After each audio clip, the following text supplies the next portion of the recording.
मैं आपको अपने बारे में बताना चाहूंगा। आप में से कुछ नए लोग होंगे जो शायद नहीं जानते हो। मैंने अपना कैरियर शुरू किया था वर्ल्ड की लार्जेस्ट फार्मास्यूटिकल कंपनी फाइजर के साथ। वहां पे 12 साल लगभग काम किया। कंपनीज को कैसे चलाया जाता है वो एक्सपर्टीज जो है मैंने वहां से लिया। एक चीज का ज्ञान वहां पे हो गया था कि कोई भी व्यक्ति कभी कंपनी से बड़ा नहीं हो सकता। कंपनी को उस प्रकार से बनाओ ताकि कंपनी कंटिन्यूअसली ग्रो करती रहे, और जब फाउंडर्स इस दुनिया से चले भी जाए तब भी जाके वो कंपनी अगर ग्रो करती रहे और लोगों की जिंदगियां बदलते रहे, उस प्रकार की कंपनी बननी चाहिए। राइट?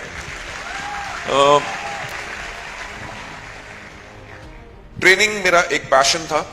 तो जब इंडिया में नेटवर्क मार्केटिंग शुरू हुई तो एक कंपनी में एज ए ट्रेनिंग मैनेजर मैं गया, और लगभग साल सवा साल के बाद ही, I don't remember the period now, मैं उनका head of sales and marketing बन गया। उस कंपनी को 0 to 150 करोड़ के आसपास लेके गए, along with the entire team जो हमने क्रिएट की।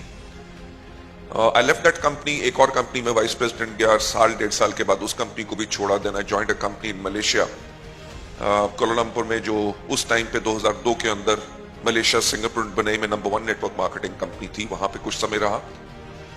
वहां पे नेटवर्क मार्केटिंग के पोटेंशियल को देखा कि इसकी पावर क्या है।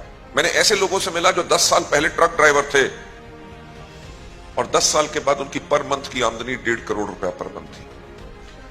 मैंने उस इंडस्ट्री के अंदर देखा जो लोग इंजीनियर्स थे, जिन्होंने एमबीए किया हुआ था, मल्टीनेशनल के अंदर चीफ इंजीनियर थे, उन्होंने अपनी नौकरी छोड़ के फुल टाइम डायरेक्ट सेलिंग कर रहे थे। और ऐसे बहुत लोगों से मिला जिनकी आमदनी महीने में 35 लाख रुपए से लेकर 75 लाख रुपया थी।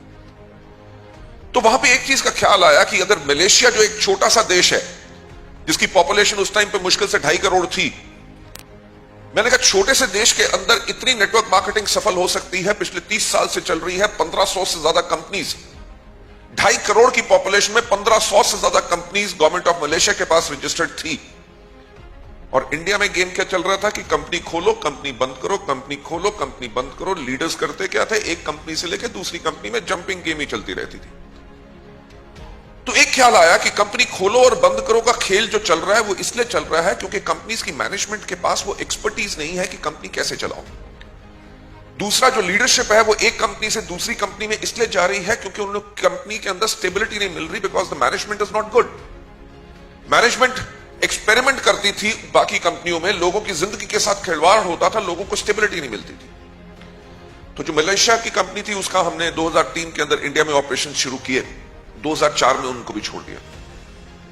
मैं जो हमेशा कहता हूं कि सब कंपनियां बेहतर थी, सिर्फ मेरे सोचने का तरीका अलग था। राइट? मेरा हमेशा एक सोच रहती थी कि किसी भी कंपनी को अगर कोई बड़ा बनाता है तो उस कंपनी के डिस्ट्रीब्यूटर्स जो हैं वो उस कंपनी को बड़ा बनाते हैं। राइट?